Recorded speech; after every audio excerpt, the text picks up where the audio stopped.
me gustaría que hablase usted de la importancia de las palabras, del lenguaje y de cómo un tipo de lenguaje nos lleva en una dirección y otro tipo de lenguaje nos lleva en otra. Y si hemos aprendido a comunicarnos tal vez de una manera que debamos desaprender. Creo que el lenguaje es algo que todos o casi todos podemos usar sin ser realmente consciente del alcance real que tiene. Las palabras lo que expresan, lo que reflejan son procesos mentales. Y si nosotros entendiéramos que el lenguaje tiene una cualidad, digamos, energética, nos tomaríamos mucho más en serio las palabras que usamos, las expresiones que utilizamos para definir las cosas, para definirnos a nosotros mismos. Hace años leí algo que me impactó mucho, lo dijo un gran filósofo austriaco, Wittgenstein: los límites de mi lenguaje son los límites de mi mundo. Claro, esto es una frase que sintetiza algo que es absolutamente profundo, que las palabras que utilizo, la narrativa que me envuelve, lo que me cuento sobre quién soy yo, sobre quién son los demás y sobre qué es el mundo, tiene la capacidad de limitar o de expandir mi percepción de lo que hay. Es decir, nosotros vivimos atrapados en un mundo lingüístico creyendo que eso es la realidad y eso es solo el mapa y no es el territorio. Por eso cuando una persona amplía su lenguaje, cuando una persona amplía sus expresiones, cuando una persona eh, es capaz de reinventar ese lenguaje, su mapa se expande y conoce más del territorio. Si nosotros pensamos, por ejemplo, en expresiones muy habituales como es que, en el fondo nos llevan a un mundo de limitación, a un mundo donde yo juego el papel de una víctima. Es muy fácil para cualquiera de nosotros encontrar justificaciones que de alguna manera apoyen la creencia fundamental en que no podemos hacer algo. Es que me faltan estudios, es que no soy lo suficientemente inteligente, es que no soy lo suficientemente guapo, lo suficientemente guapa, etcétera, etcétera. Basta que hagamos un ajuste en ese lenguaje y cambiemos el es que por el hay que, para que todo un caudal de nuevos procesos mentales se ponga en marcha. Entonces, el error, desde mi punto de vista, es pensar que las palabras son puros conceptos y las palabras son procesos mentales que nos están afectando internamente y están afectando a los demás. De hecho, se han hecho estudios en la universidad en la que yo trabajé en Estados Unidos. Se hizo un estudio donde la simple exposición a palabras negativas generaba cambios hormonales en las personas. Por ejemplo, palabras como o expresiones como no hay salida, túnel, desesperanza, angustia, etc., la simple contemplación de esas palabras producía un aumento en los niveles de cortisol. El cortisol es la hormona propia de los estados donde existe un estrés, pero no el estrés bueno, el denominado eustrés por el profesor Hanseli, sino el distrés, el que nos deteriora. Entonces, la subida del cortisol está reflejando que los procesos mentales, que también son verbales, porque nuestra mente racional es una mente lingüística, están profundamente conectados con los procesos corporales. Por eso hay que tener mucho cuidado. Si una persona, por ejemplo, se ve con un tiempo limitado, imaginemos que le queda media hora para presentar un proyecto y empieza, es que solo me queda media hora, es que solo me queda media hora, es que solo me queda media hora, eso que está diciendo está haciendo que cada vez sea más incapaz de preparar y presentar correctamente ese proyecto. Si esa persona cambia esa expresión, es que solo me queda media hora, por aún me queda media hora, automáticamente, basta que lo prueben, automáticamente empieza a producirse un estado de serenidad, de ilusión y de confianza, con lo cual es como si el tiempo se expandiera. Es decir, nuestro lenguaje, nuestras expresiones tienen también impacto en cómo vivimos nosotros la línea del tiempo. Por eso es tan importante cuidar el lenguaje y ver ese lenguaje que nos impulsa y ese lenguaje que nos anula. De locos, doctor, creo que lo ha explicado de una manera perfecta. Quisiera hilarlo con una herramienta que utilizaban los estoicos, y era la de no hacer juicios de valor. Séneca decía, si tu barco naufraga, no digas, oh, soy un desgraciado, di, mi barco ha naufragado. Y creo que este tipo de enseñanzas se perdieron por el camino y son ahora mismo rescatadas por gente como usted, y por eso creo que debe reconocerse. Así que gracias de nuevo. Bueno, Séneca está en un nivel verdaderamente elevado. Muchas gracias por esa comparación que desde luego no hace justicia a Séneca. Vamos a ver. Los estoicos, la escuela de los estoicos fue, desde mi punto de vista, uno de los grupos de filósofos que mejor entendieron ciertas cosas.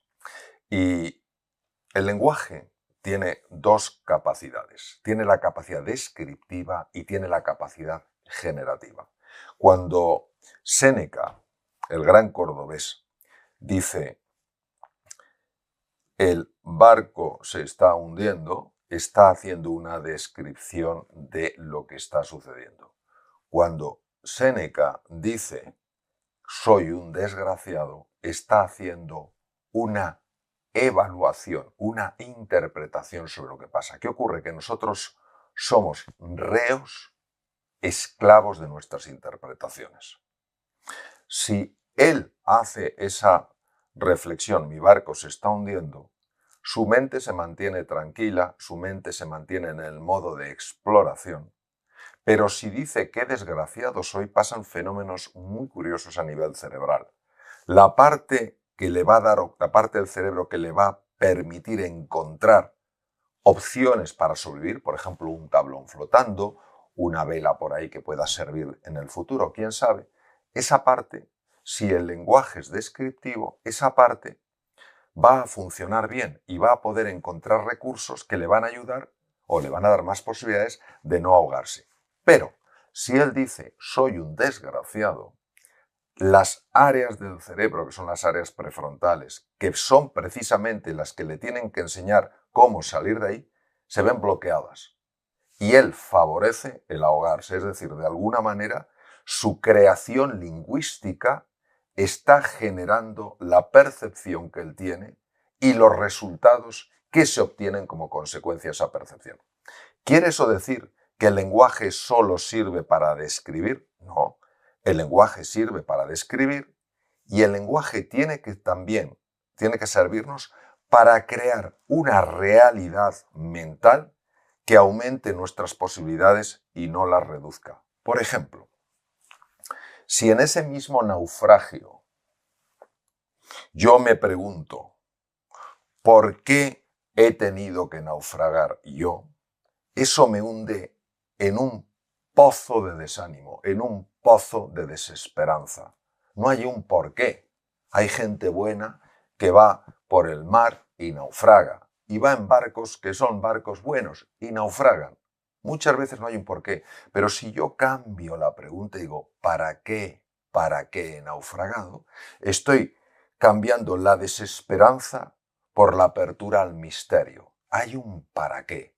Hay una razón que se me escapa, pero que le da sentido. Entonces, en lugar de ver la prueba como un castigo, la veo como una lección necesaria de aprender. Y ahí es cuando el ser humano crece. ¿Qué ocurre? Que como nuestra mente tiene una patología, por eso se llama la mente condicionada, la mente egoica, su tendencia natural no es a buscar una interpretación que nos abra posibilidades, sino todo lo contrario, a hundirnos, a hacernos sentirnos pequeños, a encogernos, a replegarnos en nosotros mismos. Por eso, tanto la escuela de los estoicos como otras escuelas hablan de la importancia de entrenarse. El propio Séneca tiene una frase muy conocida, que es: no nos dan miedo las cosas porque sean difíciles, las cosas son difíciles porque nos da miedo hacerlas. Este hombre le dio totalmente la vuelta a la cuestión, es decir, las cosas no nos dan miedo porque sean difíciles, pero nuestra interpretación genera tales niveles de miedo que ese miedo es lo que hace que sean difíciles. Lo que no nos hemos dado cuenta todavía es de un factor elemental.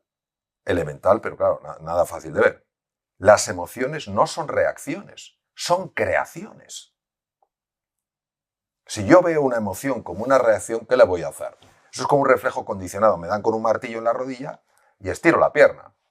Pero si yo soy consciente de que estoy creando constantemente mis emociones, entonces me pregunto qué tengo que hacer o qué necesito hacer para crear unas emociones diferentes. Brutal. Doctor, hemos hablado de la importancia del lenguaje y algo que usted habla muchas veces en sus libros, en sus conferencias, es sobre la humildad. Y yo le pregunto, si necesitamos vernos mejor, si necesitamos crecer tanto, ¿cómo encontramos el equilibrio entre humildad y ambición? Porque nosotros nos movemos lingüísticamente en el mundo de lo uno o lo otro. Y hay que moverse en el mundo de lo uno y lo otro. Vamos a hablar de lo que es la ambición, vamos a separarlo de lo que es la avaricia y vamos a hablar de lo que es la humildad y vamos a separarlo de lo que es la modestia. La ambición es el anhelo por crecer, es el anhelo por mejorar, es el anhelo por superarse. Un anhelo que abre los brazos a todo el mundo. La avaricia solo me abre los brazos a mí. Yo soy el único que quiero crecer. Soy el único que tiene que mejorar.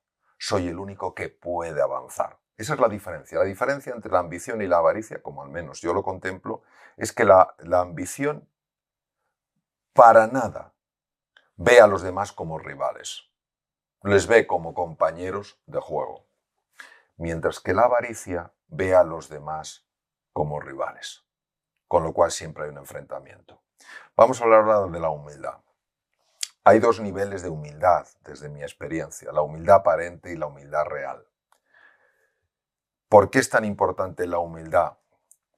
Porque es el antídoto al gran error del ser humano, que es su soberbia, su arrogancia, su prepotencia. A mí que me va a enseñar. A mí que me va a decir.